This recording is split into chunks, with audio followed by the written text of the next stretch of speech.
E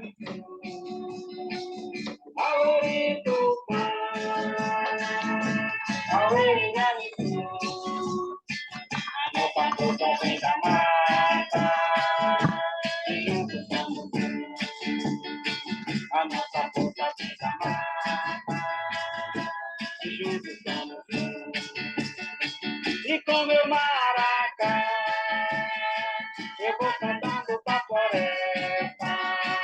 E com meu maracá, eu vou cantando pra floresta. Agradecendo o Naô e saudando a mãe terra. Agradecendo o Naô e saudando a mãe terra. Ao Eritucã, ao Erinhamuçu, ao Eritupã, ao Erinhamuçu, a nossa força vem da mata, e juntos vamos ver. A nossa força vem da mata, e juntos vamos ver.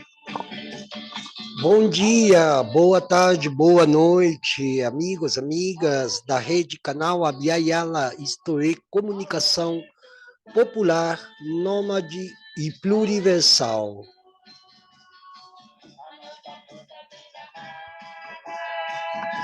Hoje aqui temos mais um encontro, depois de alguns dias, né, nosso canal ficou um pouco paralisado devido a várias questões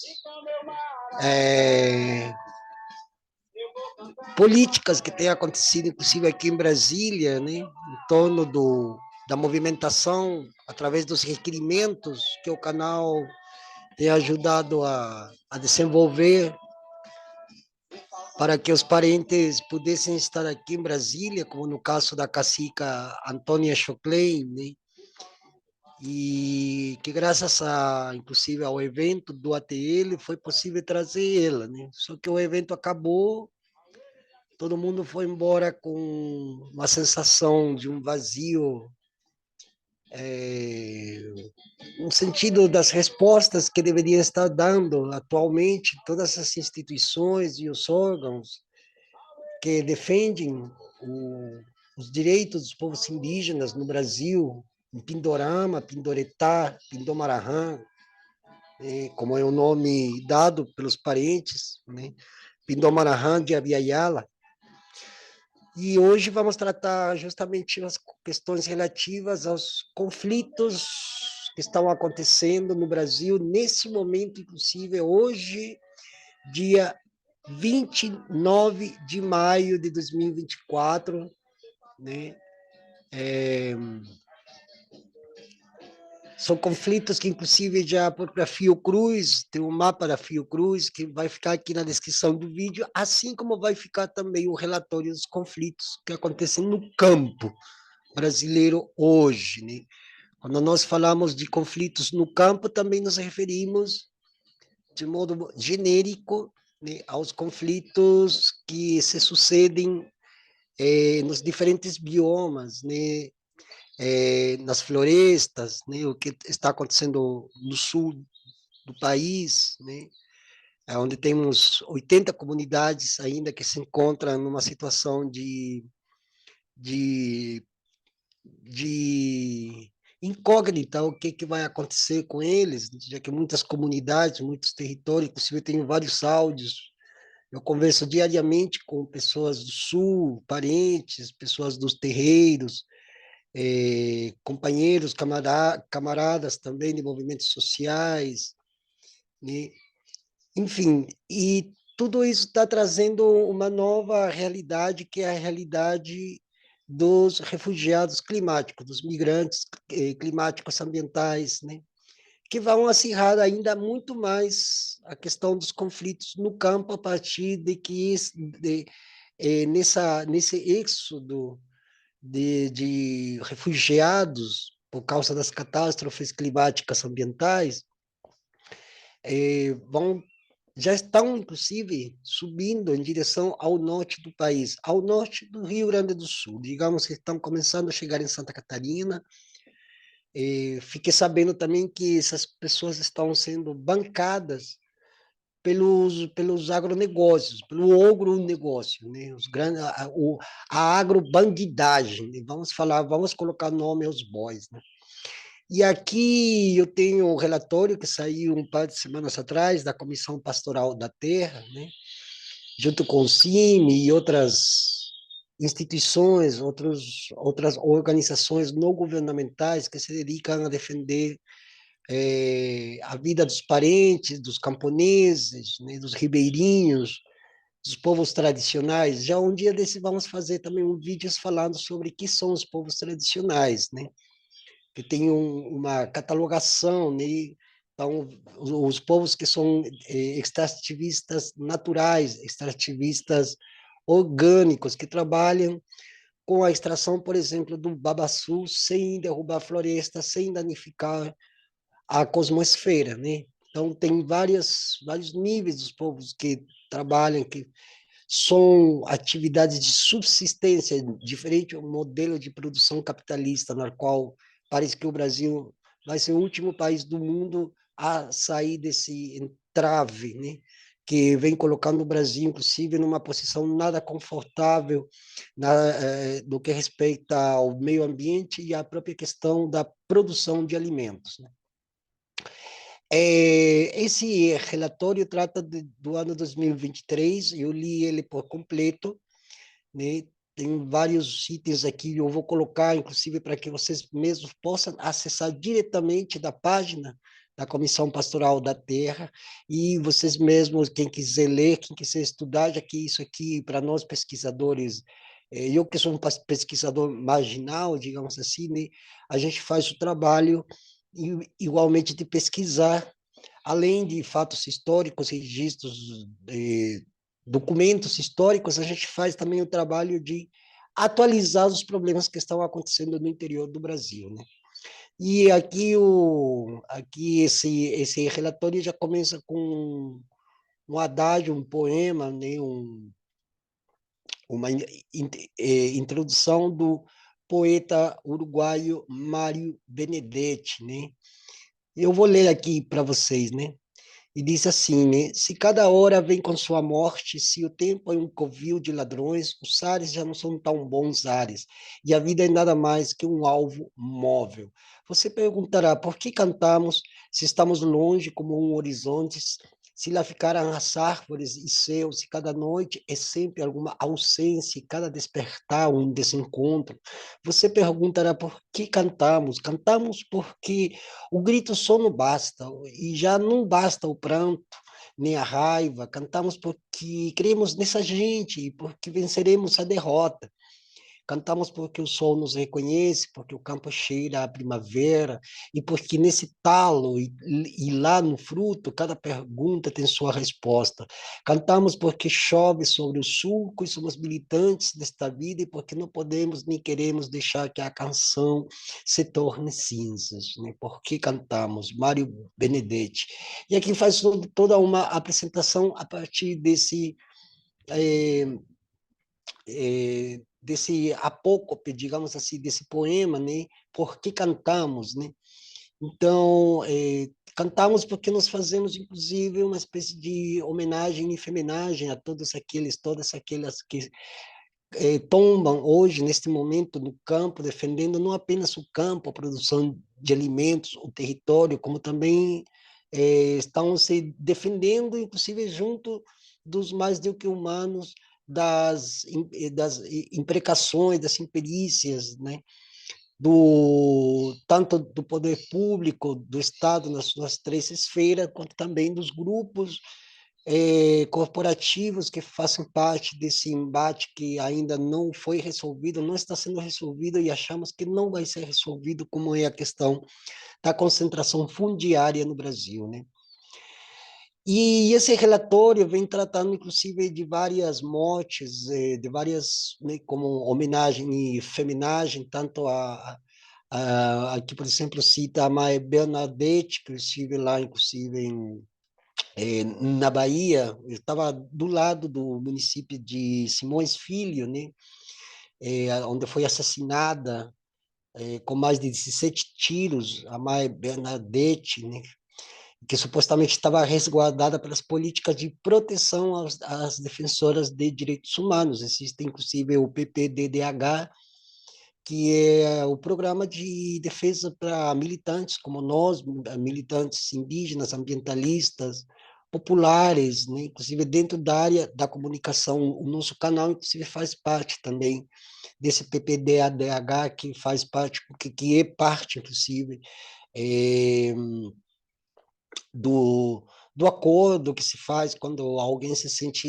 inseguro. Inclusive, até mesmo o canal, esses tempos para cá, deu uma baixa, deu uma queda nas visualizações, porque acreditamos que também a plataforma YouTube não colabora para que os nossos vídeos, o nosso canal seja impulsionado e cada vez mais pessoas venham pelo menos a ouvir, pelo menos venham a ter uma consciência do que trata a luta indígena como a mãe de todas as outras lutas, né, os movimentos pretos, dos periféricos, os artistas de rua, dos povos, do pop rua, que trata dos povos que estão em situação de vulnerabilidade, fragilidade social, né?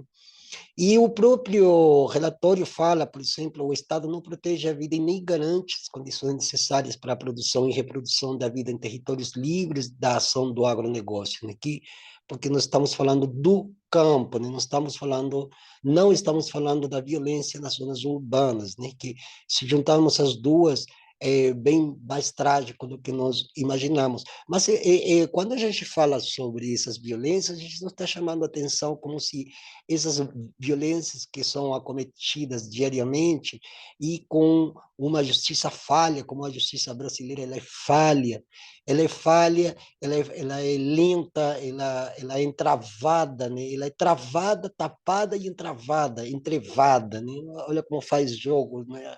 Com as palavras, né? E é justamente, por exemplo, o caso da mãe Bernadette não foi resolvido. Ontem houve uma movimentação em Belo Horizonte sobre o cacique Mungojô, que também não foi resolvido, né? Do cacique Pataxó, que foi assassinado ali em Minas Gerais, né? É, Então, e assim nós temos vários crimes, inclusive temos outros que não aparecem nas grandes mídias, que têm aparecido assim nas mídias locais, como por exemplo o caso do parente Colina, Tadeu Colina, no Amazonas, que foi assassinado quando estava visitando a sua esposa, que estava inclusive estava por dar à luz um filho, né, uma criança, um bebê, né?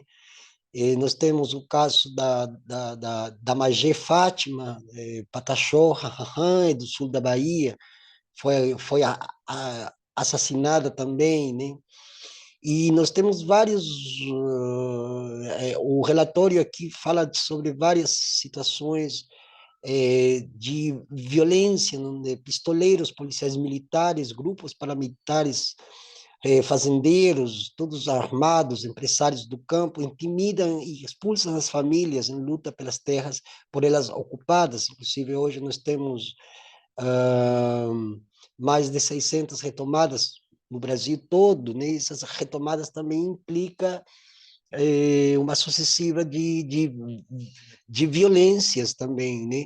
Porque são territórios que se encontram com total insegurança jurídica e insegurança territorial através de uma insegurança jurídica, porque enquanto o governo Lula não aceita que a condição necessária para poder dar fim a esses conflitos é fazendo a reforma agrária e demarcação de terras indígenas, inclusive para o bem-estar da própria população não indígena brasileira, né? Ficou muito claro com as tragédias que aconteceram no Rio Grande do Sul, que sem demarcação, sem assentamentos para a reforma agrária, com tanta terra da União, vão continuar os conflitos e, portanto, também vão continuar os arrasos que se fazem no campo, né? Tem diferentes projetos de lei que estão sendo defendidos pela bancada ruralista, pela Frente Parlamentar Agropecuária, temos casos de falta de desintrusão em terras que já foram demarcadas, homologadas, não houve processo de desintrusão. Então, são vários assuntos que as pessoas precisam saber, por que a população brasileira precisa saber disso? Por que isso aqui deveria ser algo público, né? Por que esses relatórios não são, por exemplo, promovidos pelas próprias redes de televisão, os próprios canais que se dizem progressistas, que ficam sempre invocando aquele inimigo, humor, que parece que virou um espectro dentro da sociedade brasileira, e que acaba, inclusive, escamoteando as situações reais que estão acontecendo como consequência de tudo isso. Por que os canais progressistas, por que a mídia, no geral, os jornalistas, por que eles se deixam avassalhar pelas mentiras contadas pelos grandes grupos corporativos que comandam, inclusive, desde dentro do Estado, desde dentro do Senado, da Câmara dos Deputados, né? Por que eles não fazem esse trabalho de, pelo menos, informar as pessoas que isso aqui é necessário que se lhe dê uma relevância maior, porque o que está em jogo atrás disso é a sobrevivência da população. E se o Estado não cuida, se há um total desamparo do Estado brasileiro em relação a questões específicas de sobrevivência de uma população, quer dizer que o Estado está a fim mesmo de passar o trator no campo e também em cima de seres humanos, né? Quem esmagar a vida humana e a vida mais do que humana de uma vez e para sempre, e deixar que os grandes grupos, que são comandados por outros grandes grupos internacionais, né? Como é o caso da Amazônia, por exemplo, que a Amazônia faz tempo que não é brasileira. Inclusive, eu aqui estou escrevendo um texto para a Procuradoria do Acre, e eu descobri que desde 1865 a Amazônia já deixou de ser brasileira a partir da abertura dos canais fluviais e navegáveis na Amazônia, deixando que grupos belgas, que ingleses, canadenses, até o dia de hoje, australianos e outros venham a explorar a mineração. E depois falam que a Amazônia, isso, aquilo, que a Amazônia está sendo protegida, que o Estado brasileiro, que os militares brasileiros estão protegendo a Amazônia, quando isso não é verdade. Porque, nesse momento, em muitas das regiões da Amazônia, estão os grupos de mineração que são bancados por governos estrangeiros, ou seja, depois da vinda do Macron, do presidente da França, junto com o Lula, com aquelas roupas, toda aquela estética deles, deixou bem claro que grande parte da Amazônia já é dos franceses, são eles que estão administrando as riquezas do país. E voltamos ao século XIX, voltamos de novo as velhas teorias de Adam Smith sobre causa da riqueza das nações, né, e como elas devem ser administradas pelos diferentes estados-nação, que inclusive desde o século XIX viram se conformando justamente para dar impulsionamento a esse tipo de extração predatória dos recursos, né, e colocando a vida das pessoas em constante risco, né? Aqui, por exemplo, nós temos um registro de que em 2023, das 264 ocorrências de pistolagem no país, fica atrás apenas das 359 ocorrências da invasão neste ano, ou seja, estou aqui lendo aqui, eu estou aqui marcando para vocês o trecho que eu estou lendo, né, para que vocês vão seguindo. É, esse ano já houveram 359 ocorrências, ou seja, que aumentou o número de ocorrências de pistolagem. Quando se fala de pistolagem, a gente está falando de quê? De gente armada que vai para invadir terras e territórios que são da União, que são terras públicas, e que deveriam, essas terras públicas, já estarem em processo de demarcação para os povos indígenas e de assentamento para as famílias que são sem terra, que são camponesas, que trabalham a terra, que conhecem como, que produzem alimentos, inclusive alimentos saudáveis, sem os agrotóxicos, né? Mas, então, e essa pistolagem é toda comandada por políticos que estão aqui em Brasília, por proprietários de terras, né, nos seus diferentes, desde seus diferentes gabinetes, né, nas grandes cidades, que as cidades continuam sendo os escritórios dos fazendeiros, dos latifundiários, né, e outros grupos como o crime organizado, que também é aliado a todos esses grupos, né, do movimento Invasão Zero, por exemplo, né, das, das milícias cariocas, e outras que estão, inclusive, lá na Transamazônica, naquelas cidades que sobraram dessa faraônica obra que não deu nada. Né? Então, tem havido um aumento na violência no campo. E a Fiocruz, inclusive, eu vou procurar um site para colocar aqui na descrição do vídeo. Né? A Fiocruz já tinha apontado, isso foi o mês passado, ele apontou um total de 640 territórios em conflitos, conflitos armados mesmo, né? Inclusive até com sistemas de autodefesa, porque em muitos lugares do país os parentes já estão cansados de esperar alguma resposta do governo, então eles mesmos vão se auto-organizando para fazer uma autodemarcação, e a partir dessa autodemarcação e reconhecimento total do território, eh, eles criam seus próprios modos de garantir a segurança territorial com as famílias que estão dentro, né?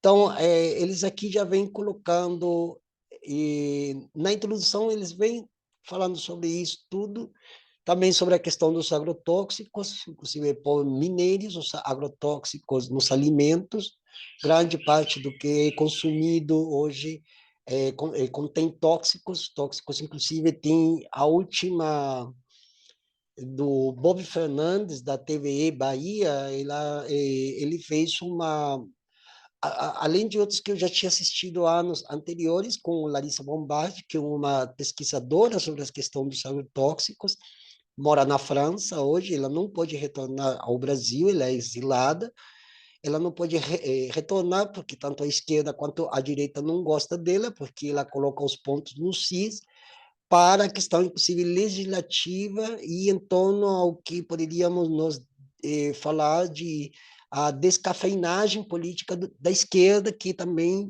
ficou de braços cruzados e não fez mais nada para contestar essa lei de agrotóxicos, né? Ou pelo menos garantir um veto total por parte do chefe do executivo desse projeto de lei dos agrotóxicos, que em hipótese alguma, poderia servir apenas como uma amostra do que poderia vir ser uma lei. Não, eles já determinaram como lei, ou seja, essa lei existe, e mesmo antes do projeto de lei, já os agrotóxicos já estavam dentro do Brasil, né? E consumindo não somente a vida das pessoas, né, no sentido de doenças que elas vão adquirindo, principalmente essa nova geração de crianças e adolescentes, né, como também trazendo mais violência para o campo na medida em que eles querem ampliar os seus recursos para que hajam mais agrotóxicos nas lavouras, através inclusive de voos raseiros, né, ou rasantes, né, e também um modo de poder fazer um controle de natalidade, é o que eles querem. Né? Inclusive, existem dados científicos de como, na observação de espermas de vários povos que moram nos campos, inclusive muito perto onde existem esses campos do agronegócio, que são, em sua maioria, são os que utilizam esses percentual enorme de produtos químicos, que inclusive na Europa são proibidos, né? Como o próprio glifosato, por exemplo, e outros, né? Agentes laranja, né? E nesses estudos se percebe que muitas pessoas já nascem, inclusive, já com deformidades físicas, né? E com um grande com uma grande evidência de que os produtos já quando consumidos, inclusive na água, a água quando a gente bebe já tem vários rescaldos dos agrotóxicos que vão influenciando na esperma, né? Principalmente de nós os homens, né? Então isso vai causando que essa esperma está poluída, está contaminada, que parece ser que os futuros bebês vão vir já com com implicações físicas, né? Internas, principalmente problemas cardiovasculares e estomacais também, né? O que tem a ver com o aparato digestivo, né? Então, e aqui nesse relatório, justamente eles falam sobre isso, né?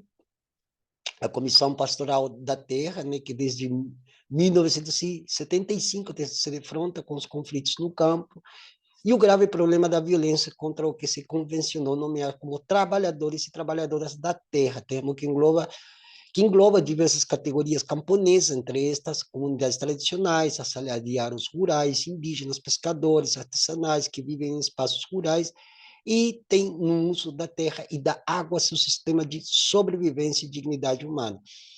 Então, justamente o que eu estava conversando, o que eu estava falando um pouco antes, eles trazem todas essas categorias populacionais são justamente o que mais estão sofrendo com essa debandada de agrotóxicos, do agronegócio, eh, da concentração fundiária, né, da privatização das águas, das questões que já deveriam estar sendo discutidas pela população, como é a questão das barragens, das centrais hidrelétricas, né?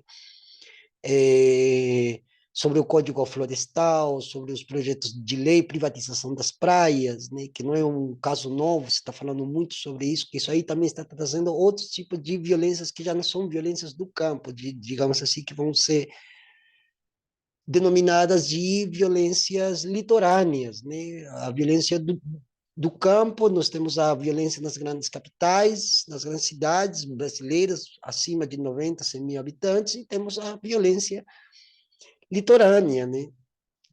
Então, cada vez mais, ao invés, o Estado brasileiro, ao invés de mitigar as violências, ele parece que aumenta seu poder, né?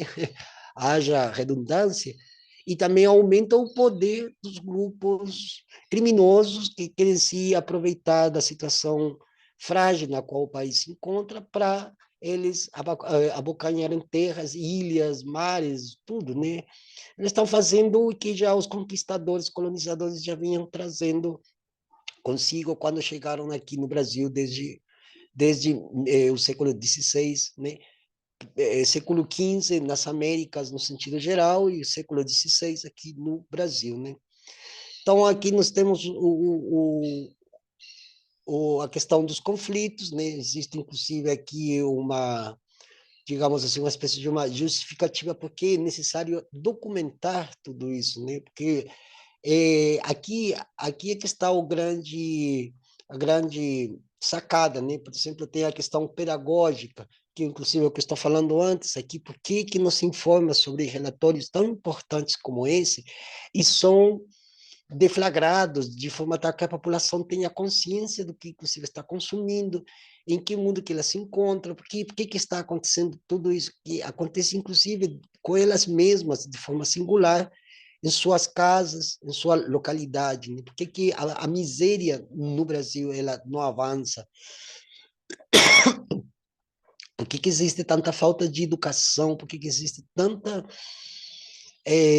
faltas, né? E que entra governo, sai governo e sempre a mesma coisa, é a mesma Constituição que regiu para o governo anterior, é o mesmo de agora que foi o mesmo de antes, e nada muda, né?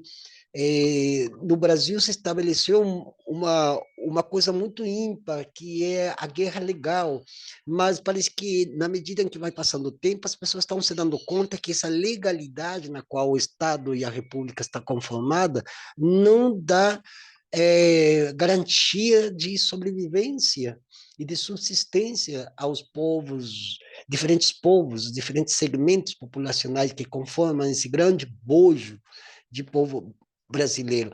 Além do mais, existem questões pluriétnicas, plurilinguísticas, que o Brasil não traz como discussão, ele não traz, ele insiste na mesma retórica do discurso secular, de que somos um povo só, de que nós somos todos iguais, de que quando, na verdade, não existe isso, não é que somos todos iguais, não é que todo mundo deve ser é, afugentado de forma tal que ele tenha que se ver obrigado a participar dentro de um modelo republicano na qual a pessoa não se sente pertencido, mesmo que tenha sido alguém que tenha raízes portuguesas, italianas, etc. Às vezes também essa pessoa não se sente como tal. Então, não há essa discussão que nós pensávamos, inclusive em 2022, queríamos discutir sobre um modelo de educação diferenciado para os indígenas, de modelo de educação, outro modelo de educação para o Brasil, que é um dos países com maior ineficiência cognitiva dentro da própria América do Sul, né?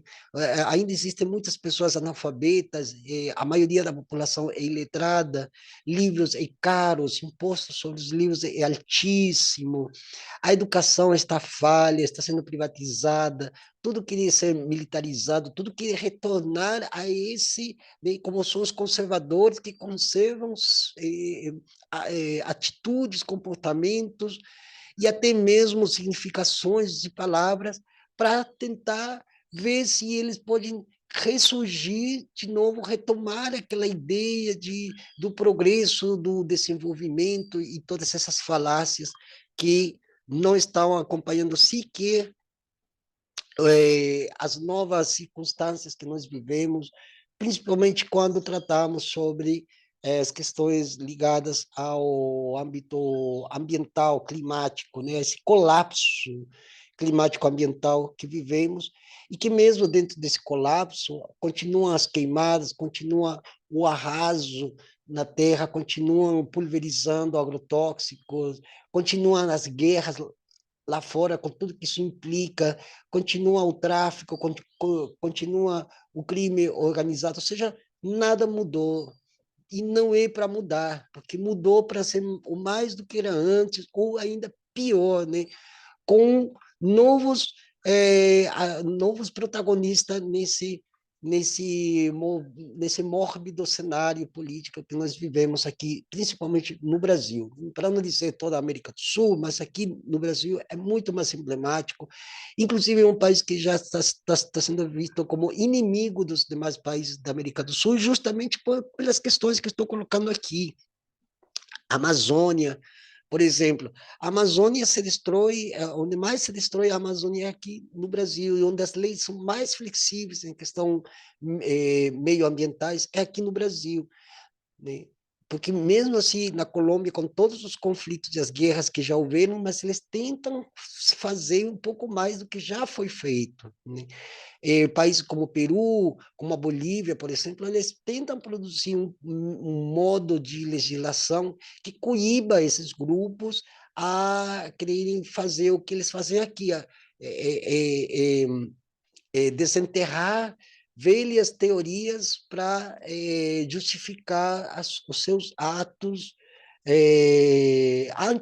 inconstitucionais, inclusive, falando, por exemplo, do marco temporal e as decisões espalhafatosas, atrapalhadas, né, como o do Gilmar Mendes, para conciliar, né, conciliar com os velhos canalhas de sempre, com a velha oligarquia rural que está lá no século XIX, que quer retornar ao modelo agroexportador do início do século XX, lá no ano de 1900, né?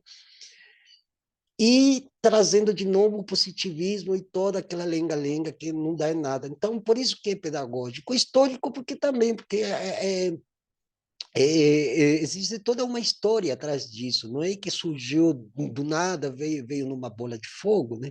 É histórico porque ele vai se atualizando, o mesmo modelo com a qual os colonizadores dos séculos XV e XVI chegaram aqui com uma visão, uma cosmovisão cartesiana, em onde o homem está aqui e a natureza está lá, então a gente pode fazer qualquer coisa com ela porque não vai dar em nada, e a partir de então começa os grandes grupos de madeireiros, sucroalcooleiros, a soja, o gado, né? Inclusive, eu já comentei aqui no meu canal, fiz inclusive um repasse pedagógico sobre Garcia Dávila, que foi o maior latifundiário do mundo, assim como Fernando de Noronha, foi o maior exportador de madeira, o pau-brasil, de todas as Américas, que mais barganhou com... esse modelo que insiste em trazer sempre a baila, retornando com velhas justificativas macroeconômicas que não dão sustentação ao discurso, mas que na prática sim, porque eles fazem o que eles querem. E o governo federal, hoje, o governo Lula e seu governo de coalizão, justamente coalizado, né, com todos esses velhos grupos da velha direita oligárquica tradicional, eles vêm deixando que a boiada passe e sim ter um freio desde o âmbito da legalidade. Então, por isso que é histórica. E ela é científica, porque a, a rigor mesmo, os processos de metodologia que se fazem para descobrir, para criar relatórios e dossiês como esse, por exemplo, tem a ver com algo que já vem acontecendo desde o âmbito da situacional, ou seja, por exemplo, o enfrentamento com o latifúndio, ele constitui em si um dado histórico e, ao mesmo tempo, um dado estatístico de como, através dos séculos, eles foram avançando cada vez mais, né? Em conluio com os diferentes poderes, que o poder de turno dentro do Estado nacional, né, do governo federal, e que, na medida que vai descendo o escalão, ele foi é, se dissipando pelos diferentes espaços legislativos, até chegar, inclusive, nos espaços legislativos municipais e distritais, né?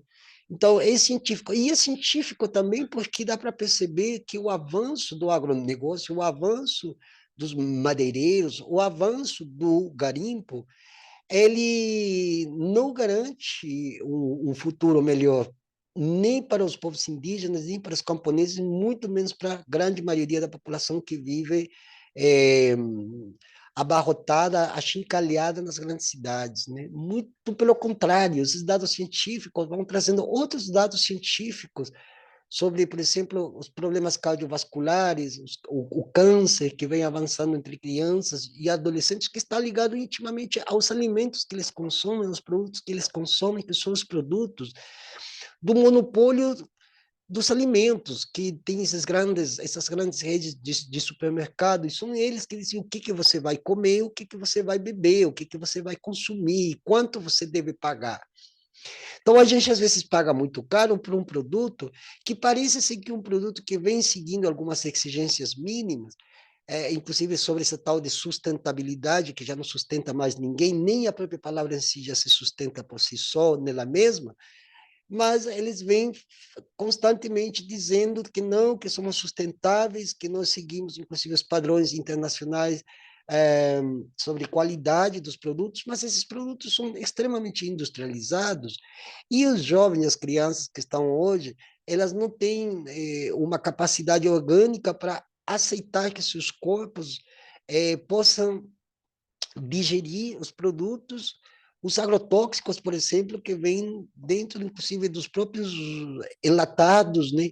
E nem falar das frutas e verduras, legumes que são vendidos nas feiras livres em todo o país. Então, isso também traz conotações científicas que vêm sendo estudado por outras, por, por outras vias, por outros caminhos que vão ser é como uma grande árvore onde tem vários galhos, e esses galhos vão se subdividindo na medida em que a gente vai encontrando as consequências nefastas sobre esses modos de, de produzir alimentos, nesse caso, né? Então, tem várias questões legais aí, Line. Bom, dentro dessa guerra legal, quem está mais perdendo com isso são as pessoas que estão no campo. Por exemplo, aqui nos conflitos por terra, né? Aqui o próprio relatório fala, né? Os conflitos por terra são ações de resistência e enfrentamento pela posse, uso e propriedade da terra e pelo acesso aos recursos naturais, tais como seringais, babaçoais ou castanhais, dentre outros, que garante o direito ao extrativismo. Esse tipo de extrativismo é o extrativismo orgânico, feito pelas comunidades para a sua subsistência. Quando a gente fala de atividade de subsistência, a gente não está falando de capitalismo, a gente não está falando de modo de produção capitalista, não, a gente está falando de produção artesanal e que promove economia solidária, economia criativa, economia comunitária. Então, quando essas pessoas, esses seringais, esses babaçoeiros, castanheiros, geraizeiros, indígenas, camponeses, pequenos arrendatários, seringueiros, camponeses de fundo, fecho de pasto, quebradeira de coco babaçu, faxinalenses e outros tantos que fazem parte dos grupos tradicionais de extrativismo orgânico, eles perdem o território, eles perdem também toda a possibilidade de sobrevivência.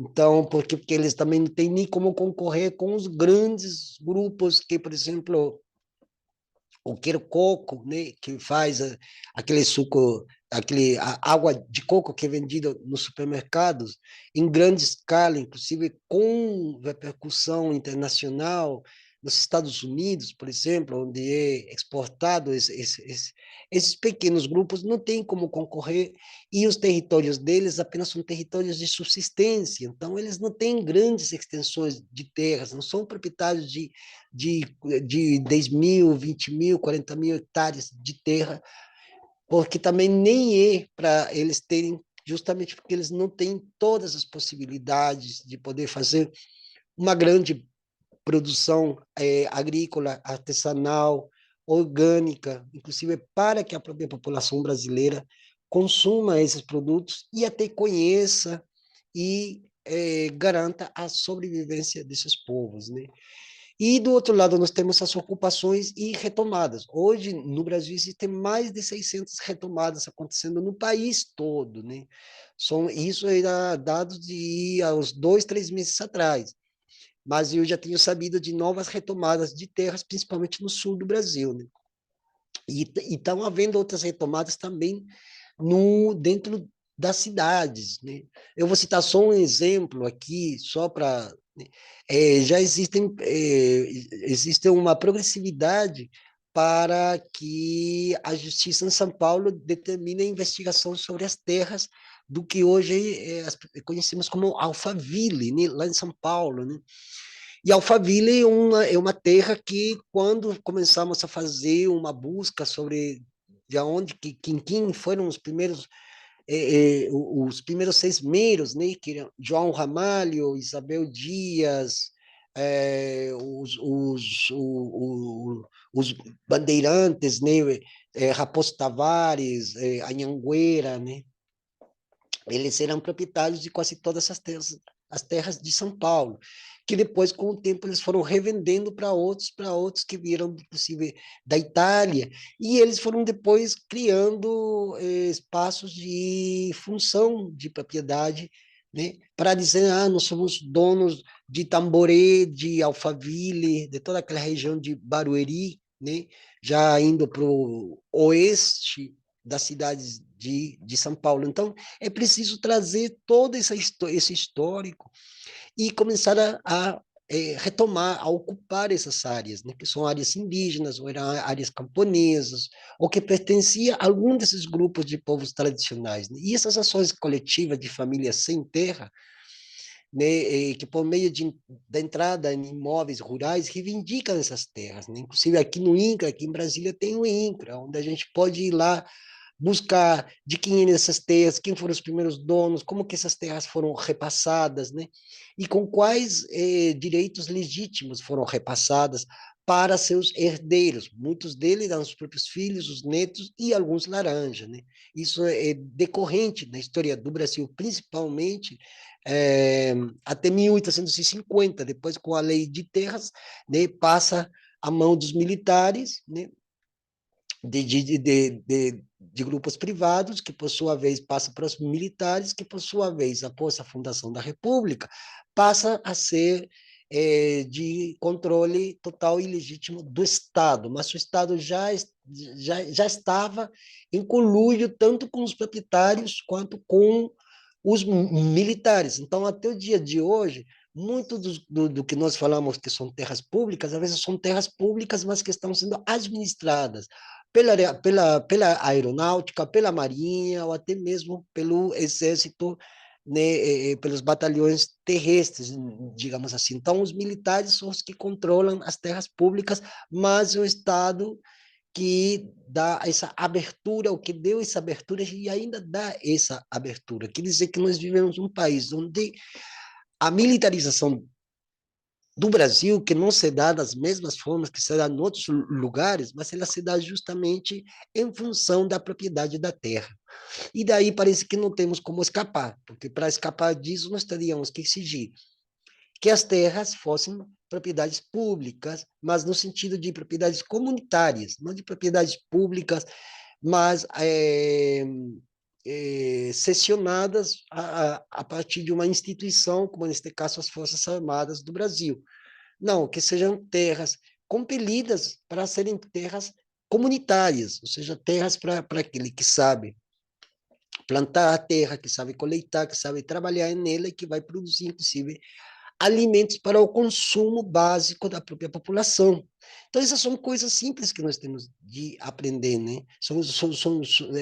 São coisas que, por mais que pareçam vagas, mas são esses detalhes que fazem com que o embasamento epistemológico em relação ao que é terra, território e territorialidade tenha uma repercussão cognitiva nas pessoas e as pessoas compreendam a dimensão do que trata isso, né? Então, essas ações, essas ocupações e retomadas, elas são legítimas a partir do momento que, nas buscas de quem nessas terras, de quem foram os donos, como elas foram repassadas, né? Possa se abrir, inclusive, um relatório sobre a quantidade de terras que foram, inclusive de forma indevida, elas foram repassadas e com documentos forjados, né?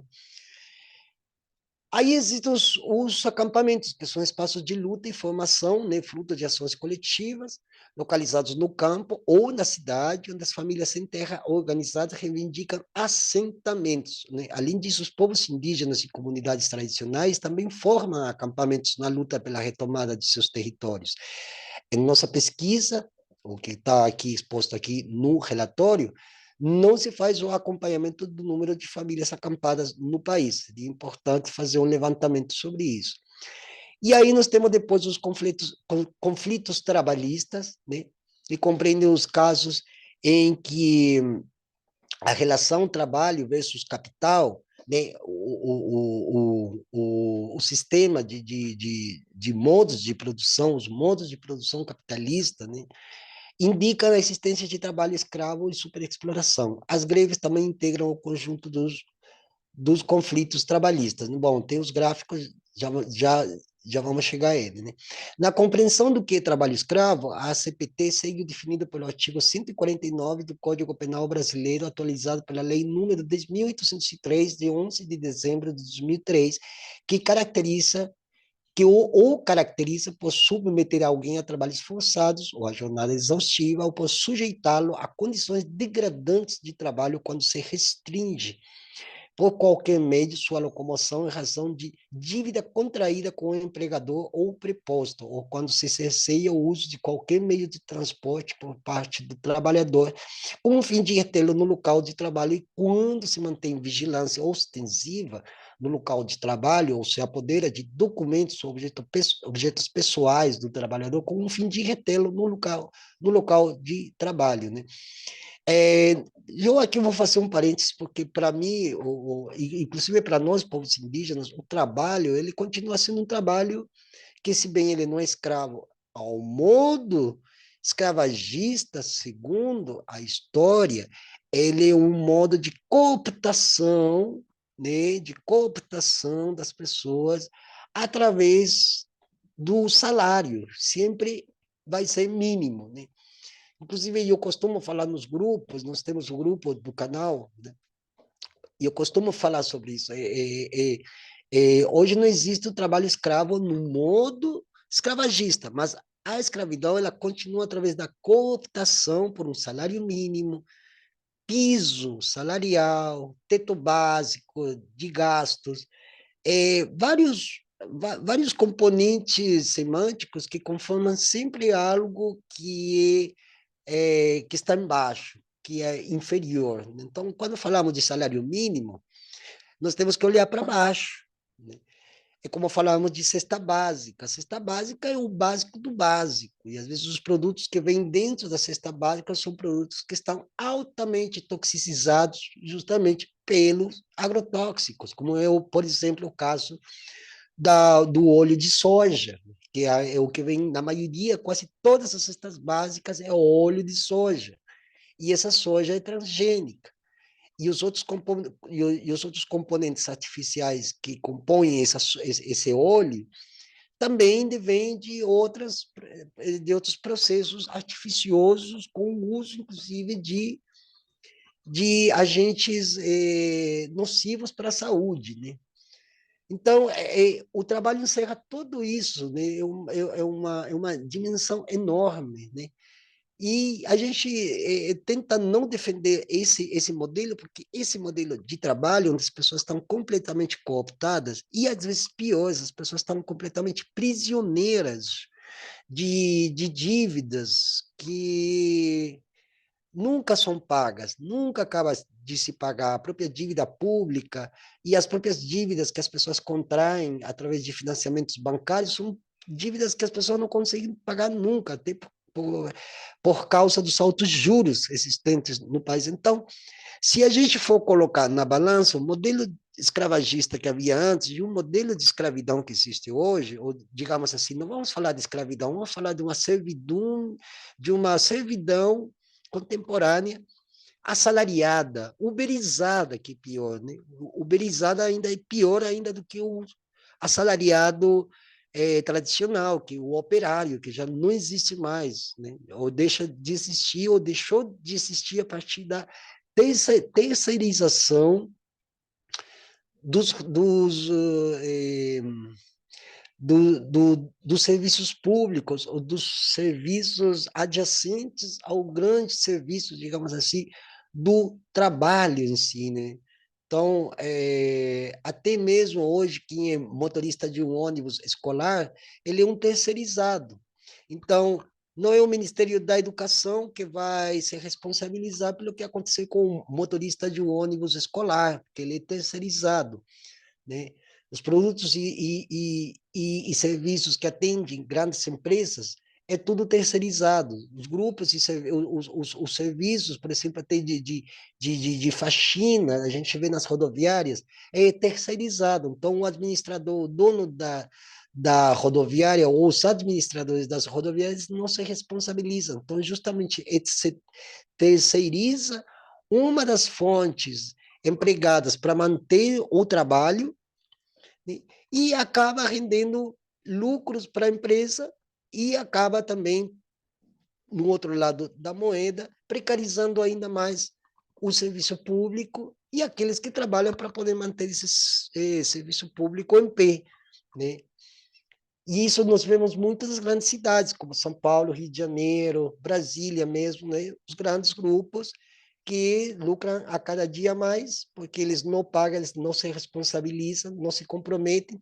As grandes construtoras, incorporadoras fazem isso também, as incorporadoras que são as que bancam as grandes, eh, os grandes empreendimentos de obras, eles é tudo terceirizado, ou mesmo assim quaternariamente terceirizado, ou seja, cada vez mais se distancia da verdadeira responsabilidade que deveriam ter essas empresas. Então, o trabalho escravo, se bem aqui é colocado, se manifesta através de uma complexidade histórica, de uma prévia, né?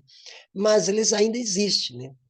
Bom, aqui nós temos os conflitos pela água, né? São ações de resistência em geral coletivas que visam garantir o uso e preservação das águas contra a apropriação privada dos recursos hídricos, contra a cobrança do uso da água no campo e de luta, contra a construção de barragens e açudes.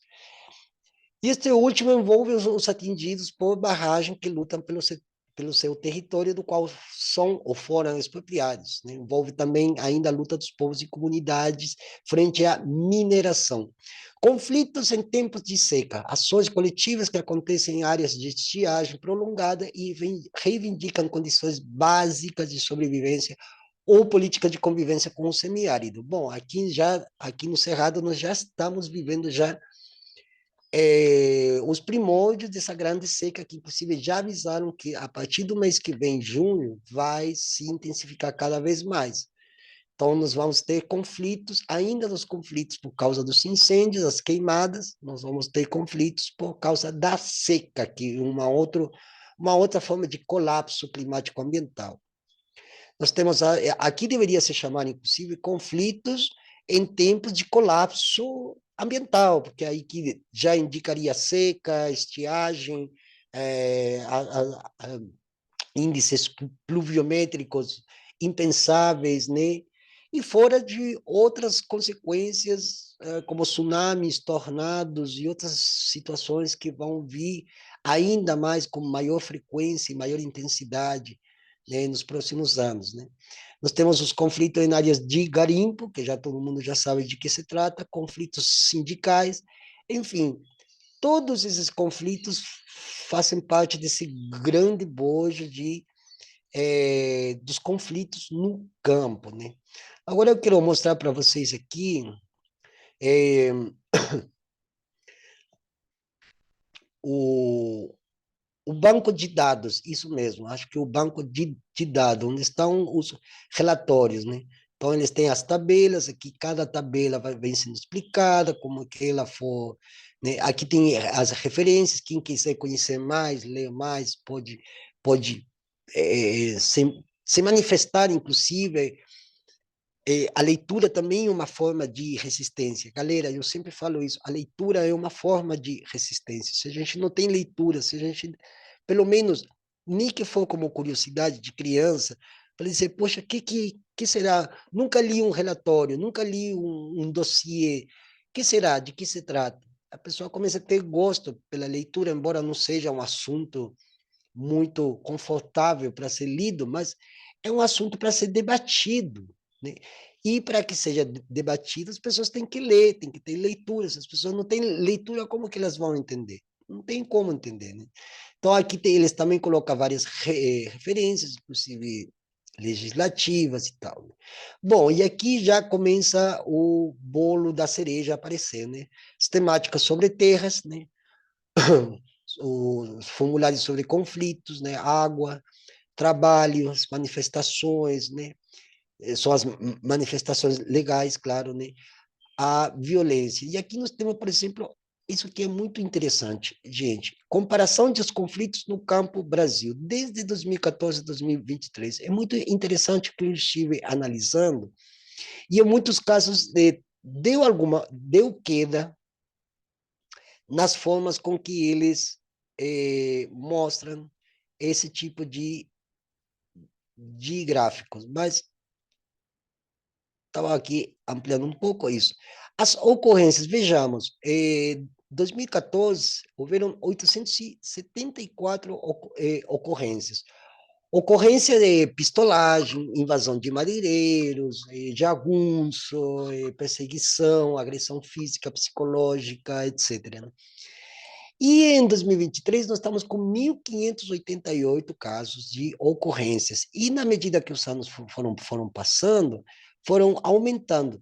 Só que em 2020, ele teve seu ápice de 1.632 ocorrências, né, que é um número significativo. No entanto, nós estamos no atual regime do governo Lula e parece querer alcançar os números. Então, nós vemos aqui a numeração daqui de 2023, né, 2020, e deu uma certa queda, mas entre 2023 e 2022 nós tivemos também um avanço da violência no campo. Ou seja, se foram, isso aqui são as ocorrências que foram é, devidamente plasmadas nos das diferentes instituições de justiça, ou seja, quando alguém entra com uma denúncia no Ministério Público, ou nos Ministérios Públicos estaduais, né, ou no federal mesmo, né, é a partir daí que eles vão fazendo a contagem, né?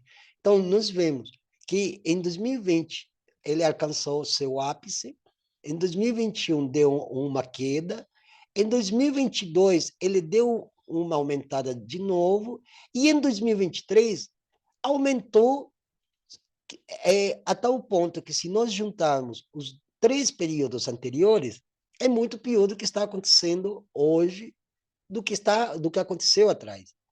Até porque, se a gente for comparar, inclusive, com os números, por exemplo, na época de Temer, 2000, depois do impeachment contra Dilma, nós vemos que aumentou, nesse período do governo Lula, aumentou em relação ao Temer. Aqui eu não estou querendo demonizar nenhum nem o outro, somente quero fazer esse apontamento para que vocês compreendam como funciona. Ah, porque as pessoas dizem, mas em 2014, foram pouquíssimas as ocorrências. Não, já ter 874 ocorrências em 2014, quando ainda estava em processo de impeachment contra Dilma, quer dizer que o aumento se deu em torno a a quase um 50% a mais, devido à prolongação do tipo de violência ocorrida. Agora, nós teríamos que ver o relatório anterior a 2014 e fazer a comparação desses números antes de 2014 até 2023, mas são muitos, né? Então, é importante notar isso, né? Como a metodologia ela vai mostrando que os números, além de serem números, também são formas de a gente conceber um, um dispositivo que faça um balanço geral no século XXI, no que vai desde os anos 2000 até 2023, e agora estamos em 2024, e os números não estão em queda, eles aumentam na medida que também aumenta o poder de fogo daqueles que já se autodesignaram para si, ou se autoassignaram para si mesmo proprietários de terras, né? Bom, isso aqui é só uma parte desse bloco, né? Agora nós temos as ocupações e retomadas. Elas, olha que interessante, o número de ocorrências aumenta, mas o número de ocupações e retomadas diminuíram. Se bem são maiores que entre 2019 e 2022, e também com razão, né, porque em plena época Bolsonaro, né, fazer retomada na época de Bolsonaro era pedir para morrer. Só que, sendo o governo Lula, em 2023, tem 119 ocupações barra retomadas, quer dizer que os números são menores do que antes da ascensão e assunção do bolsonarismo. É muito menor. É muito engraçado, ao mesmo tempo, que deveria ser agora maior do que todo o período de 2014 até agora. Deveria ser maior, né? Então, ou é o medo mesmo, porque as pessoas têm medo, causa da violência, ou é porque algum mecanismo legislativo fez com que os parentes, por exemplo, os camponeses, os sem terra, não tivessem a mesma coragem de fazer ocupação. Enfim, acampamentos, a mesma coisa, 17. Em relação a 2014, é muito pouco. Então, o total dá 1.724 espaços territoriais sem conflitos, né? Então, 1.700 não, é muito maior em números totais, mas é muito menor em números de atenção, né? Em números, digamos assim, para chamada de atenção do poder público e da opinião pública. Os assassinatos que têm acontecido nesses conflitos aumentam em 2022 e tem uma queda em 2023, mas é uma quedazinha mesmo, não é muito, né? O período mais dificultoso foi em 2017, com 71 assassinatos de lideranças que lutavam por causa de terra, né? Pessoas envolvidas nos conflitos, né? Em 2023, temos 749.228 pessoas envolvidas, né? É um número bem maior em relação a outras épocas, né? Muito engraçado, porque as ocorrências de conflitos são menores, mas o número de pessoas que participam é maior. Se ela está aumentando, se os números em 2024 aumentaram, quer dizer que o número maior de pessoas que estão sem terra hoje praticamente supradimensionou, né? A quantidade de pessoas que não têm onde morar. E agora, com os refugiados climáticos, esses números vão tender a aumentar ainda mais, porque essas pessoas que ficaram, municípios inteiros que não podem ser reerguidos, cidades inteiras que não podem ser reerguidas, essas pessoas ficaram, além de ficarem sem casa, elas ficaram sem terra. Então, é isso, né? E o número de hectares envolvidos.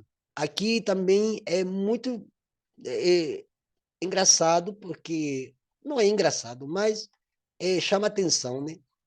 Em 2024, são 59.442 hectares, 784 hectares de terra, né? Em 2022, que teve muito menos ocupação e retomada do que 2023, menos acampamento e menos pessoas envolvidas, no entanto, o número de hectares era maior, foi maior do que em 2023. Então, a pergunta que fica, por que diminuiu o número de hectares?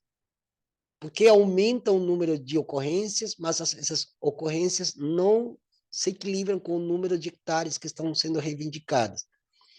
Nós poderíamos responder, porque ano que passa, ano que entra, os territórios que são demandados, reivindicados, diminuem, na medida em que, quando se desvasta a floresta, se acaba com a Mata Atlântica, se acaba com os biomas, essas propriedades que foram queimadas, principalmente em 2020, passaram a ter que cumprir uma função social da propriedade. E aí, por exemplo, eu várias vezes eu comento o que aconteceu nesse período com as queimadas, que foram as queimadas mais violentas que o Brasil acho que já viu, na qual um proprietário que dizia ter 10 mil hectares aparece daqui a 5 meses dizendo que tem 20 mil hectares. Claro, porque quando ele vai querer registrar essas terras no INCRA, ele diz assim, mas agora não tem mata nativa. Como não tem mata nativa, a propriedade tem que cumprir uma função de produtividade. Então, ele disse, bom, agora nós vamos produzir o quê? Nós vamos produzir soja, nós vamos criar pastagens para o gado comer, para exportar carne para a China, para a Índia, para não sei para onde. E aí o INCRA faz o registro, e aí o cara que tinha 10 mil hectares aparece com 20 mil e demanda esse território para dizer, não, eu vou preservar um espaço ali onde sobrou alguma coisa lá, e o resto a gente vai fazer pastagem ou campo de soja. Pronto, o INCRA assina embaixo, passa por vários processos que o INCRA tem que passar antes de fornecer a total registro, né, o CAR, que chama, né, o cadastro rural, com ampliação de hectares. Pronto, acabou. Porque não havendo mata nativa, ele não pode explorar economicamente a terra. Depois que está queimado tudo, que já tudo virou pó, cinza e fuligem, ele vai e diz, olha, eu vou tomar essa terra aí e vou produzir. E o INCRA vai e registra o imóvel, e fica por isso mesmo, né? Bom, depois nós temos aqui os conflitos trabalhistas, né? Assassinatos, pessoas envolvidas, né? Não teve crime por causa de conflitos de trabalho, isso é muito interessante, mas o número de pessoas envolvidas tem sido maior do que nos períodos anteriores a 2023, né? Nós temos 2.989 pessoas é, envolvidas. Agora, nos conflitos pela água, já tem tido muitos crimes, muitos assassinatos, conflitos, né? Em 2023, nós temos 225 conflitos, um pouco maior do que, do que os 228 do ano de 2022, né? E o número de pessoas envolvidas é menor do que as pessoas envolvidas no ano de 2016, 2017, perdão. Não, aqui acho que é 2018, perdão, aqui que eu tenho que voltar para poder. Isso, 2018. É muito maior, né? Então aqui tem. Peraí, não era aí onde eu estava, não, peraí. Já me perdi aqui, calma aí. Olha, aqui tem um outro gráfico interessante, né? Esse gráfico aqui mostra, né, as ocorrências de conflito no campo no Brasil por eixo de violência, 2014 2023. Nós vemos que o marrom, né, a cor marrom representa os conflitos de terra, né? E ele está mais ou menos alcançando 2020. Quer dizer que em 2023 e 2020, né, não sei se vocês vão conseguir ver aqui, entre 2020 e 2023, estão quase par e passo, né? Estão quase se alcançando um ao outro, né? E em 2024, os conflitos continuam, né? Os conflitos continuam e tal, né? Bom, aqui nós temos os conflitos de terra, água, né? Já visto desde o âmbito da geografia física, né? Vocês em casa, vocês podem ver melhor através do computador, vocês vão conseguir, inclusive, fazer uma ampliação dessas imagens para que vocês mesmos vejam como aumenta ou tem aumentado o número de conflitos no espaço físico do Brasil, né? No espaço físico, aqui nós estamos nos referindo ao Brasil como um todo, né? Então, tem espaços que tem mais conflito por terra, outros mais conflitos por água, né? Os conflitos por recursos hídricos, né? E também por questões trabalhistas. Parece que o Sudeste e o Sul está no topo da lista, né? Então, e é isso, pessoal. Aqui esse relatório está bem completo, nos relatórios mais sérios, mais bem conformados, e que tratam sobre essa violência que parece que a cada dia que passa só tende a aumentar. Eu estou aqui do lado do estado de Goiás, então já imaginemos o que é o estado de Goiás em termos absolutos. O estado já é um estado de constante conflito fundiário agrário, né, tendo inclusive o governador Caiado à cabeça, apoiando essas milícias rurais que surgiram, inclusive, aqui, que agora, inclusive, eles têm até uma bancada dentro do Congresso, que é o mais vergonhoso que existe, né? Então, e aqui tem vários exemplos de lugares específicos, né? Aqui, isso, aqui tem uns, né? Ah, a questão das demarcações indígenas, né? Se tomarmos o conflito social como fenômeno que expressa as contradições em estado prático, o que, segundo Porto Gonçalves, torna o locus privilegiado do ponto de vista epistêmico, na análise das relações sociais de poder de determinada sociedade, é correto afirmar que o ano de 2023 representa muito mais uma continuidade das contradições engendradas pelo processo denominado de ruptura política do que como início de alguma alteração sensível do quadro em tela. Note-se que isto não implica subestimar a importância da derrota eleitoral do bolsonarismo e da consequente reconstrução de políticas públicas, programas sociais e órgãos de governo. Enfim, de parte da institucionalidade que até então caracterizou a nova república, em especial os governos petistas, conduzida pelo governo Lula III, nesse sentido, cita-se que a intervenção humanitária em curso, capitaneada pelo governo federal, sobre a tragédia barra crime que aflige os Yanomami, talvez nos ofereça certa dimensão das consequências imediatas da vitória eleitoral da Frente Ampla protagonizada por Lula. Contudo, a análise dos conflitos sociais e da conflitividade no campo indica não o ritmo das mudanças normativas, administrativas ou institucionais, mas sim oferece um quadro social e político de maior duração e amplitude, que indica a continuidade das relações sociais de poder que constituem o processo de reprodução capitalista no campo e suas contradições, né? Nas palavras do professor Carlos Walter Porto Gonçalves, trata-se não de olhar para o Planalto, mas para as planícies, né? Interessante essa frase. No que concerne à reforma agrária, em particular, houve uma retomada de ações do governo, mas com pouca alteração substancial na orientação do Estado brasileiro. Em 2023, o número de terras adquiridas pela União para serem destinadas à reforma agrária terminou zerado pelo terceiro ano seguido.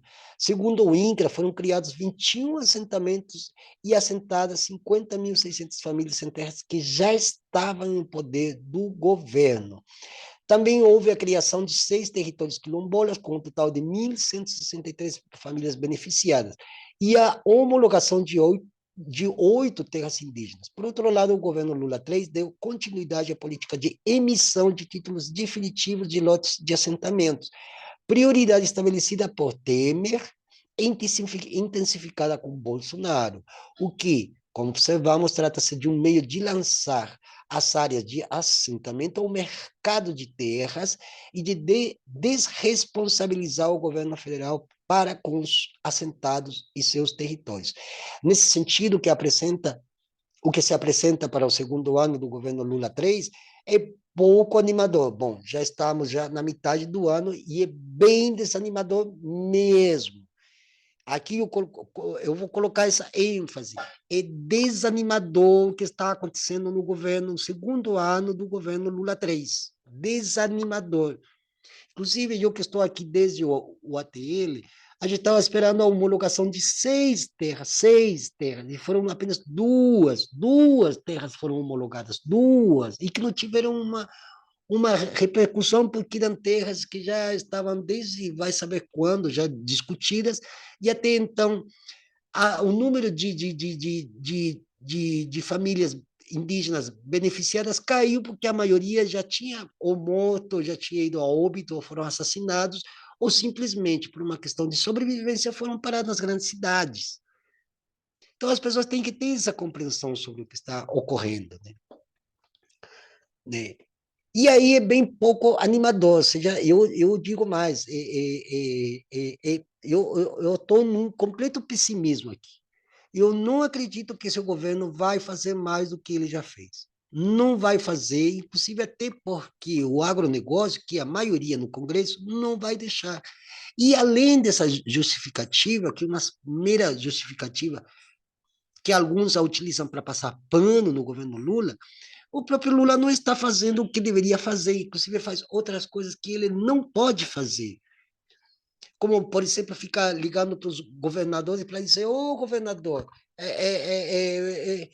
deixa eu comprar uma terra aqui para dar para os índios que estão ali na beira da estrada, governador. Isso não é uma atribuição do executivo, eu já falei várias vezes, reiteradas vezes, eu já falei sobre isso. E não sou somente eu que estou falando, tem um monte de gente falando aí.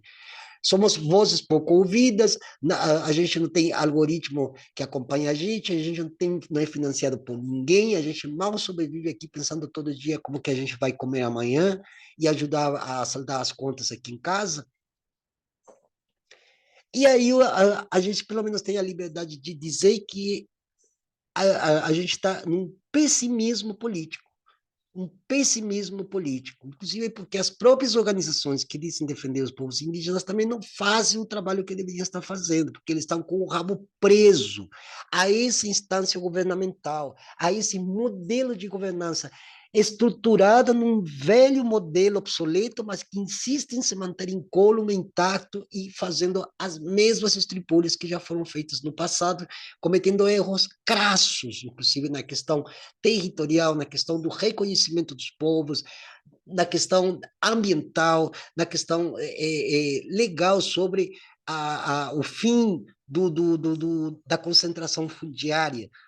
Está no mesmo patamar que estava há 20, 30 anos atrás, que era o mesmo sentido que tinha, inclusive, desde a lei de repartição de terras em 1850. É que essas são coisas chaves para as pessoas entenderem, chaves, as coisas as pessoas têm que se debruçar, têm que saber. A grande maioria da população não sabe o que está acontecendo. Isso, inclusive, eu percebo aqui onde estou, as pessoas não sabem o que está acontecendo. E isso despolitiza, isso desmobiliza, e mesmo sendo pessimista, a pessoa acaba sendo nihilista, e o nihilista é o inimigo de qualquer avanço nas questões, digamos, políticas, ambientais, agrárias, estruturais, institucionais. Então, se o próprio CIMI, se a Pastoral da Terra já escreve isso, o que nós estamos vivendo hoje em 2024 é mais do mesmo, do que tudo que está escrito aqui. Mas é necessária a leitura para entender agora o que está acontecendo no ano de 2024, que a situação piora e vai piorar mais ainda. Já não em virtude dos atos registrados pelos humanos, que estão institucionalizados, não pela própria capacidade que hoje está tendo a natureza de poder se regenerar, ou seja, voltar àquilo que já era. E eu só vou colocar um exemplo aqui do Rio Guaíba, lá em Porto Alegre. O Rio Guaíba voltou ao que era antes da construção, inclusive, da própria cidade de Porto Alegre. Então, se a natureza, a cosmosfera como um todo, como nós indígenas gostamos de chamar, está com essa capacidade regenerativa, os seres humanos não. Eles estão lá pensando em como destruir mais, fazer mais PAC, né, para mais obras, mais petróleo, mais centrais hidrelétricas, mais isso, mais aquilo, mais. E a população ignorantizada, que não sabe nem sequer o que está consumindo no supermercado, acaba achando tudo isso muito bonito e acaba até aplaudindo e achando que o governo Lula está tudo de boa, é tudo uma grande felicidade. E nós temos um ministro que é totalmente neoliberal, como todos os ministros de economia das finanças que já passaram.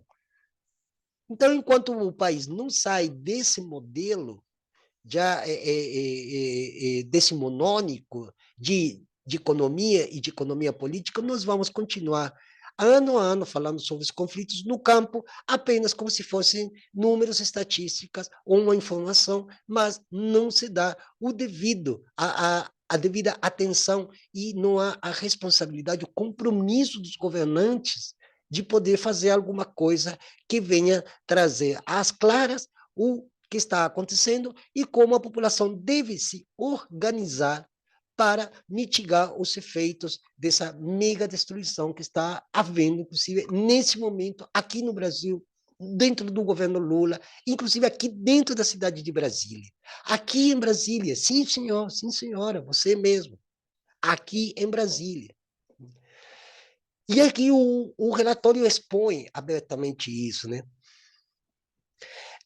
O orçamento previsto para a reforma agrária em 2024 seria o menor de todos os governos petistas até então, chegando no máximo até, nas palavras do próprio ministro da Fazenda, Fernando Haddad, 500 milhões de reais, insuficiente para retomar uma política consistente de aquisição de terras e de apoio à produção, comercialização e geração de trabalho e renda nos assentamentos. É muito importante, e aqui eu vou colocar que estão aqui, inclusive, todos os referenciais que indicam a leitura tenha conexão, né? Tenha a sua inter-relação, né? Então, se houve algum ganho direto às famílias camponesas, à agricultura familiar, está apresenta-se apenas pela retomada. Ou seja, aí, novamente, nós sempre falamos, tem que fazer a retomada, galera. Tem gente que é contra as retomadas porque diz que isso amplia o risco dos parentes indígenas tombarem pelos pistoleiros, pela pistolagem, no sentido geral, né? Mas se todo mundo for ficar com medo de fazer uma retomada, os que querem tomar todas essas terras que sobraram de todas as colonizações de cada ciclo colonizatório, colonizante que houve nesse país, então o Brasil só vão ficar eles, e o resto vai ter que buscar outro lugar no mundo para ir morar, né? A própria população brasileira empobrecida, 80% da população vai ter que sair do Brasil e buscar outros lugares do mundo, porque só eles vão ficar com as terras, com os territórios, com as águas, com os recursos hídricos, energéticos, petrolíferos e tal, e o resto da população não vai ter para onde ir. Né? Enfim, esse comentário feito através do que está escrito aqui, dessa crítica, porque isso aqui não é ataque ao governo Lula, isso aqui é uma crítica ao governo Lula sobre o que ele deveria estar fazendo. Aliás, a pessoa que está na frente do Ministério da Agricultura não era para estar ali à frente do Ministério da Agricultura. Isso foi um erro crasso. Inclusive, até o próprio ministro da Fazenda talvez nem deveria ser ele, porque ele continua surfando nas ondas do neoliberalismo, inclusive no modo mais ou menos tão similar à época do Fernando Henrique Cardoso. Então, e os bancos continuam lucrando assim, lucros colossais. Os grandes, quem está ficando rico está ficando super rico, hiper rico, mega rico. E para que haja um mega rico no Brasil, tem que empobrecer uma população inteira e deixar ela sem seus direitos, sem alguma, pelo menos, alguma garantia de que essa pessoa vai terminar, pelo menos, seus próximos dias numa situação de amparo. Só viver de Bolsa Família não dá. As pessoas criticam a Bolsa Família, mas R$ 600 não dá para nada. Não dá nem para comer uma pessoa um mês inteiro. Se for pensar só em comer, se a gente for pensar nos altos preços dos aluguéis, como está tudo caro e a própria alimentação está hiper cara. Então, parece que um país que está sendo só feito para os ricos, então nós todos vamos ter que pegar nossos monos e, ó, vazar, embora, porque no Brasil não dá mais para morar. Só que se a gente for para a América do Sul, a gente vai ver que também não tem mais lugar para morar, porque está tudo tomado pelo agronegócio. O Chile está tomado pelo agronegócio, a Argentina está tomada pelo agronegócio, o Uruguai está tomado pelo agronegócio, o Peru está tomado pelo agronegócio. E outros países que estão lá para cima, ou é tomado pelos mesmos grupos, ou é tomado pelos grupos do crime organizado, como no caso da Colômbia e do Equador. Então, se a gente for pedir para a população brasileira sair do Brasil, não tem mesmo para onde ir. E se não tem para onde ir, tem que fazer o quê? A gente tem que fazer um grande levante para chamar a atenção do governo Lula, porque depois desse governo, ninguém sabe o que vai acontecer. É uma incógnita. Ninguém sabe o que vai acontecer. Né? Então, aqui não há segurança de nada, não há segurança territorial, não existe uma segurança em relação, não existe nenhum tipo de segurança. Aliás, o próprio termo segurança se presta para diferentes interpretações, porque a gente vai estar seguro de quê? se a gente não tem sequer uma mínima segurança de que em algumas cidades grandes eu vou sair para a rua e eu vou chegar vivo em casa. Quem dirá, então, segurança alimentar, segurança jurídica, segurança territorial? Não tem segurança para aquele empregado que vive de um salário mínimo, que não dá para porra nenhuma. Então, ou a gente impele que as pessoas façam retomadas, ou então desmobiliza mais do que já está desmobilizada a população brasileira, completamente amarrada, de mãos amarradas, e as próprias organizações dos movimentos sociais não estão fazendo muita coisa, porque eles têm medo de que a polícia venha reprimir. Lembremos que foi no governo Lula, abril do ano passado, que se ampliou o poder das polícias. Então, a polícia pode fazer qualquer coisa, e ela está fazendo mesmo. É só perceber o que está acontecendo nas periferias do Rio, São Paulo, Recife, da própria Porto Alegre, para a gente entender, né? Então, um modelo essa estrutura governamental não adianta. Não adianta ter o Ministério das Mulheres, Ministério dos Direitos Humanos, Ministério dos Povos Indígenas, porque a estrutura de poder, como ela está inscrita até hoje, ela dá continuidade a um velho modelo de administração, como se fossem as capitanias hereditárias. Eu já canso de falar isso várias vezes. Eu já falei e venho falando sobre isso, né? Então, e aqui, bom, seguindo com esse relatório, o relatório continua, né, até o fim. Aqui já vai colocando todos os lugares onde tem retomada, onde tem um, os conflitos no campo, né, por estado e município, né. Então, cada lugar tem o seu nome, são todos os conflitos, né, as causas, deixa eu ver aqui, as categorias, né, poceiro, seringueiro, terras indígenas. Olha a quantidade de terras indígenas e de poceiros. Impressionante, gente. Aí, indígenas, né, poceiros, assentados. Então, tem toda essa relação de terras, de territórios no Brasil todo, onde ocorre conflitos pela água, principalmente nos estados do norte do país, da Amazônia Legal, onde mais se concentra os conflitos pela água, né? Com grandes incidências, inclusive, de descumprimentos legais, né? Vale do Javari, enfim, galera. Esse aqui é o famoso relatório dos conflitos, né, da Comissão Pastoral da Terra, junto com outras organizações, o próprio CIMI.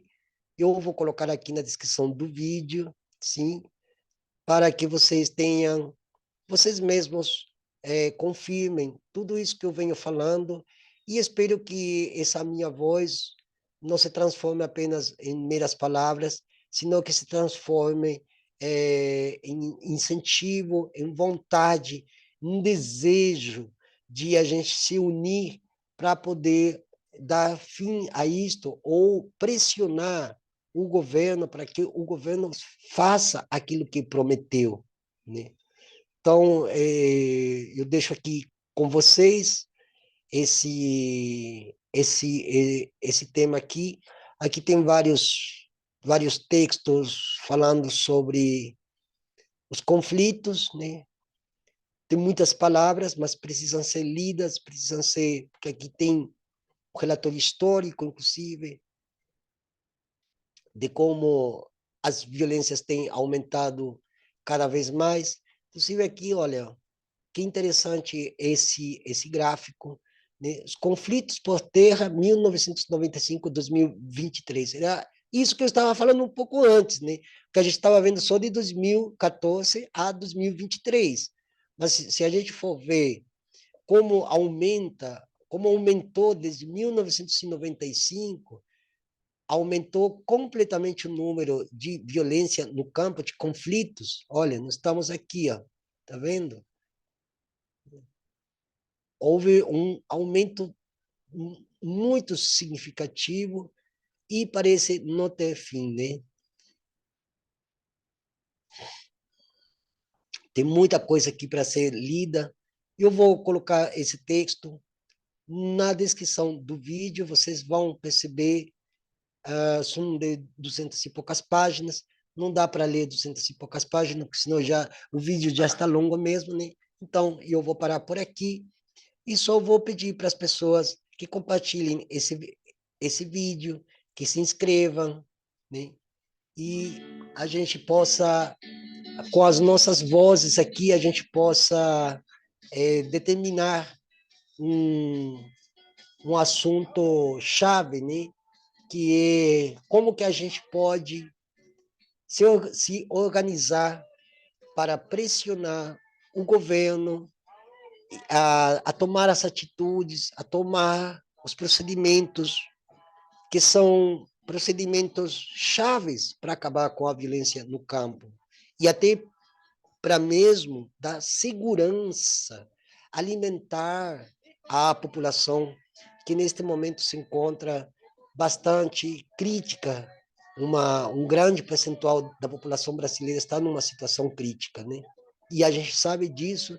E eu que sou uma pessoa que viaja bastante e tenho muito contato com, com as pessoas, nós sabemos como isso infere na vida das pessoas, infere, inclusive, mais insegurança e, ao mesmo tempo, menos autonomia, menos independência. É isso aí, meus amigos, minhas amigas. Até a próxima. Compartilhe esse vídeo, curta, deixe seu joinha aí, né? Comente, ajuda aqui o pequeno comunicador, tem um Pix que vai ficar aqui também na descrição do vídeo, né? Vou deixar o meu e-mail, tem o nosso grupo de WhatsApp, também vai ficar aí. E é isso, meus amigos. Até a próxima e muito obrigado.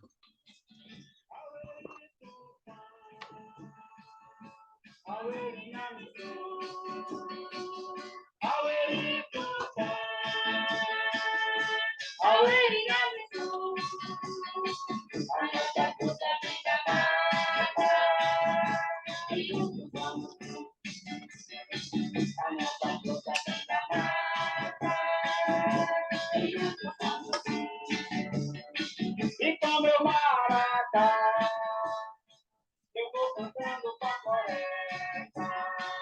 E com meu maracá, eu vou cantando pra floresta. Agradecendo meu calor, salvando a mãe terra. Agradecendo o calor, e salvando a mãe terra. Auê, Tupã! Auê, minha missão! Auê, nossa mãe natureza! Auê, Tupã! Auê, minha missão! Auê, Tupã!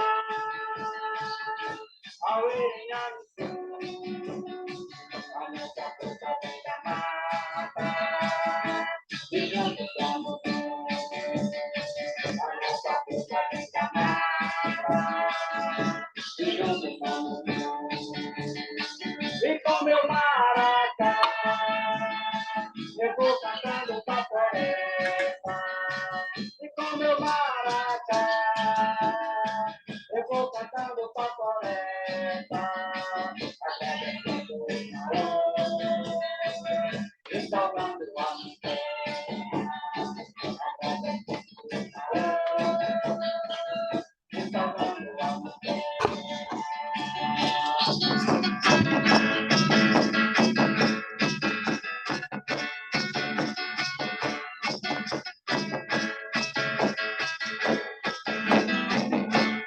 Auê!